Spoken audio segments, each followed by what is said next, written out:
রাইওয়াই ভারতের মেঘালয় রাজ্যে অবস্থিত প্রকৃতি ও মানুষের অপূর্ব মেলবন্ধনে তৈরি হওয়া সাজানো গোছানো এক গ্রাম। গ্রামের পাশ দিয়ে বয়ে চলেছে প্রবল খরস্রোতা এক পাহাড়ি নদী থাইলাং।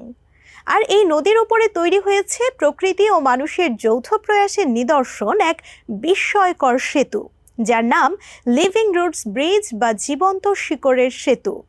কিন্তু কিভাবে তৈরি হলো এই সেতু? কার মাথা থেকে উদয় হলো এমন অদ্ভুত সেতুর ভাবনা? প্রকৃতি বা কিভাবে সাহায্য করলো মানুষের এই বিস্ময়কর সৃষ্টিতে? আজ শোনাবো সেই গল্প।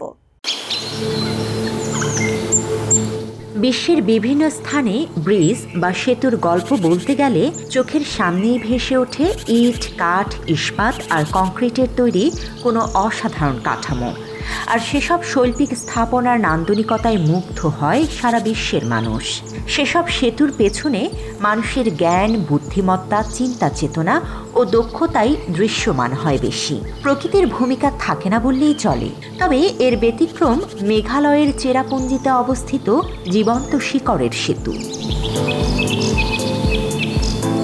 উত্তর পূর্ব ভারতের মেঘালয় প্রদেশের চেরাপুঞ্জিতে বসবাস করে খাসিয়া ও জৈন্তা নামে নৃজাতি গোষ্ঠী। শত শত বছর ধরে এ স্থানে বসবাস করে আসছে তারা। পাহাড়ই তাদের আবাসভূমি। এক পাহাড় থেকে আরেক পাহাড়ে যেতে তাদের অতিক্রম করতে হয় ছোট ছোট জলধারা। আর এসব জলধারা থেকে সৃষ্টি হয় ছোট ছোট অনেক নদী। আর এসব জলধারা ও নদী পারাপারের জন্য তারা সন্ধান করে নেয় এমন একটি গাছের, যার শেকড় তাদেরকে সাহায্য করে সেতু তৈরিতে।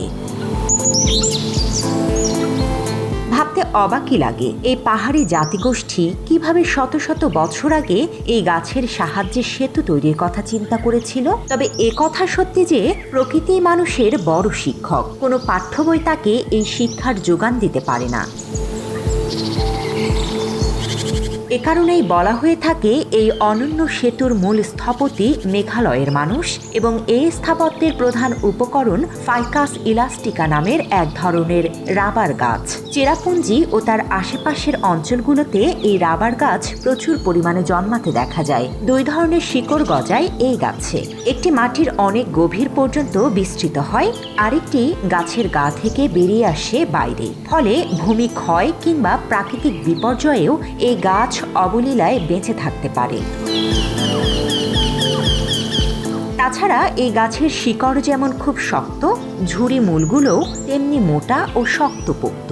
ফলে শিকড়ের ন্যায় বের হতে থাকা ঝুরি মূলগুলো বাড়তে এবং শক্ত হতে সুযোগ করে দেওয়ার জন্য কচি মূলগুলো একসঙ্গে বেঁধে রাখা হয়। তারপর সুপারি গাছের কাণ্ড মাঝ বরাবর কেটে খোলের মতো নল তৈরি করা হয় এবং ঝুরি মূলগুলো নলের মধ্যে প্রবেশ করিয়ে দেয়া হয়। আর ঝুরি মূলগুলো সেই নলের খোলের মধ্য দিয়ে বাড়তে থাকে।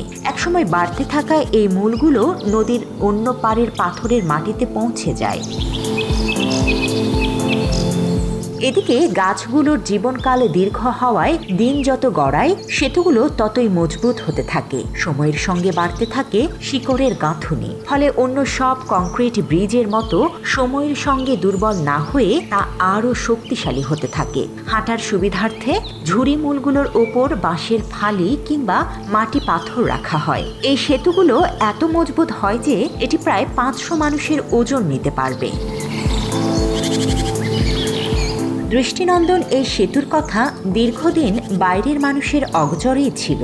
চেরাপুঞ্জির সৌন্দর্য দেখতে আসা পর্যটকদের স্থানীয় গাইডরা এই সেতুর তথ্য দেয়। এভাবে ছড়িয়ে পড়তে থাকে এই সেতুর কথা। অনিন্দ্য সুন্দর এই সেতুকে বিশ্ব ঐতিহ্যের অংশ হিসেবে ঘোষণা দেয় ইউনেস্কো। স্বভাবতই গ্রামটি পর্যটন স্পট হিসেবে পর্যটন মানচিত্রে স্থান করে নেয়। বছরের অধিকাংশ সময় এই এলাকার আবহাওয়া থাকে সুন্দর এবং কুয়াশাচ্ছন্ন। ফলে সারা বছরই ভ্রমণের জন্য এই এলাকায় পর্যটকদের ভিড় থাকে। তবে বর্ষা মৌসুম, বিশেষত জুন থেকে অগাস্ট মাস বাদে অন্য সময়টা বেড়ানোর জন্য আদর্শ।